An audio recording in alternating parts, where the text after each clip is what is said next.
नमस्कार, times of Swaraj में आप सबों का स्वागत है। मैं हूं संतोष सिंह और हम टाइम्स ऑफ स्वराज में हम बात कर रहे हैं नीतीश की विपक्षी एकता को लेकर जो मुहिम चली है उस पर। देखिए, ममता बनर्जी और अखिलेश यादव से मुलाकात के बाद जिस तरीके से बीजेपी के खिलाफ गोलबंदी की बात दोनों नेताओं ने स्वीकार की है, उसको लेकर विपक्ष मतलब बिहार में जो विपक्ष है बीजेपी कितना असहज है, जरा आप भी सुनिए। और असहजता का स्तर किस लेवल पर है, जरा ये भी सुन लीजिए।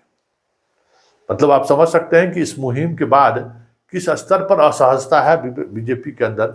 जरा सुनिए क्या बोल रहे हैं सम्राट चौधरी, क्या बोल रहे हैं उपेंद्र कुशवाहा, जो कल तक महागठबंधन के पैरोकार थे, मोदी और शाह कोई संविधान विरोधी मानते थे, और शाहनवाज, तीनों बीजेपी के बिहार स्तर के नेता हैं। जरा सुनिए क्या कह रहे हैं। चाय नाश्ता करने गए हैं मुख्यमंत्री जी, करने दीजिए। उत्तर प्रदेश बंगाल का खाना खा के आए हैं, बहुत बहुत धन्यवाद। नहीं, ममता बनर्जी कह रही कि विपक्ष का जो बैठक होगा बिहार में किया जाएगा। करे ना, उनको कौन रोका है? उनकी स्वतंत्र पार्टी है, वो तो घोषित करे ना कि मुख्य प्रधानमंत्री कौन है।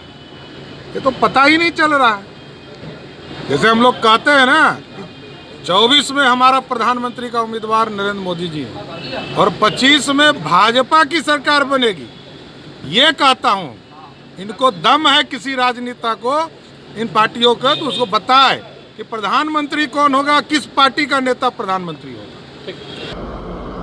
विपक्ष तो इकट्ठा है अपने अपने झंडे के नेतृत्व में। इकट्ठा तो 77 में हुआ था ना, जब अपना झंडा और अपने पार्टी के निशान को मिटाकर एक हो गए, तो उसी को इकट्ठा हुआ कहा गया था। अभी तो जो नेता है, हर नेता का कार्यकर्ता नारा लगाता है अब प्रधानमंत्री कैसा हो, तो कार्यकर्ता बोलता है हमारे नेता जैसा हो। लेकिन देश की जनता नारा लगाती है देश का प्रधानमंत्री कैसा हो, तो सिर्फ मोदी जैसा हो।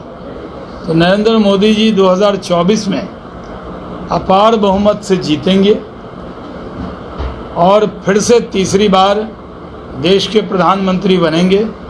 कोई प्रधानमंत्री पद की वैकेंसी नहीं है 24 में। राजनीति में उनके लिए कोई स्पेस नहीं बचा है, क्योंकि जिस पार्टी में नीतीश जी हैं उस पार्टी का बेस ही खत्म हो गया।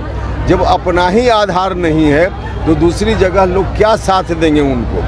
तो सिर्फ दिखावे के लिए यहाँ जा रहे हैं वहाँ जा रहे हैं, होना कुछ नहीं है। देश भर में जिस तरह से अलग अलग राज्यों में अलग अलग पार्टियों से दर्जन भर से ज़्यादा लोग प्रधानमंत्री पद के उम्मीदवार हैं, वैसी स्थिति में नीतीश जी के प्रयास का कोई मतलब नहीं है और नीतीश जी को भी यह बात मालूम है कि कुछ अर्थ नहीं है। तो आपने सुना, और इसका जवाब लेसी सिंह जी हैं जदयू की तरफ से।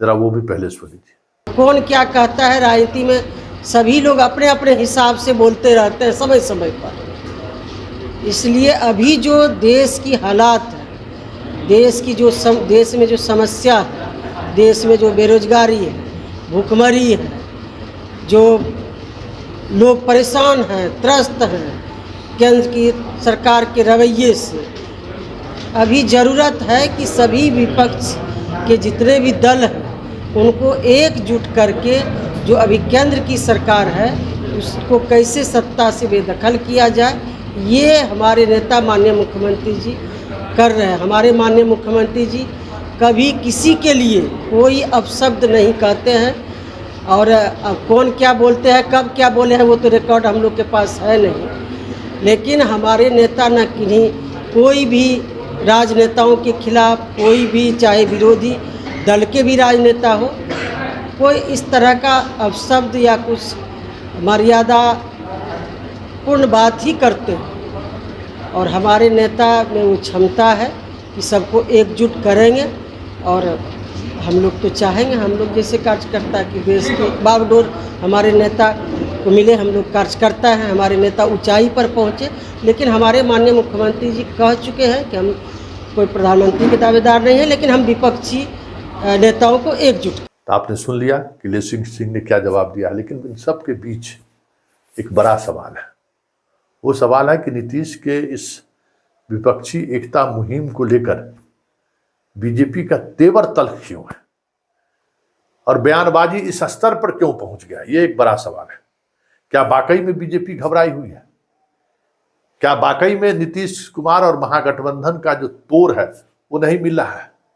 क्या वाकई में विपक्षी एकता को लेकर जो नीतीश जिस मुहिम को लेकर आगे बढ़े हैं उस मुहिम को बिहार में ही धक्का लगेगा? अगर ये दिखने लगेगा कि नीतीश कुमार इस देश के प्रधानमंत्री हो सकते हैं, ऐसे में लव कुश की जोड़ी तोड़ने की जो कोशिश बीजेपी की तरफ से शुरू हुई है उसको धक्का लगेगा क्या? कई ऐसे सवाल हैं जिन सवालों को लेकर हर राजनीतिक विशेषज्ञ अपने अपने तरीके से सोच रहे हैं कि आखिर मसला क्या है, बीजेपी के अंदर इतनी खलबलाहट क्यों है, उलबलाहट क्यों है, क्यों इस तरीके के फजूल वजूल बयान दे रहे हैं।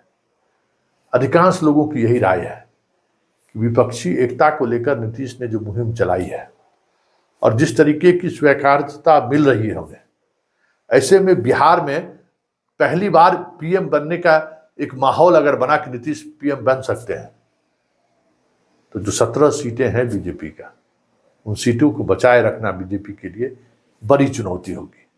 और यही वजह है कि लगातार इस तरह के बयानबाजी बीजेपी की तरफ से शुरू हो गई है। करे नेता कौन है, दुल्हा कौन है, ऐसे नीतीश कुमार चाय पानी के लिए घूमते रहते हैं।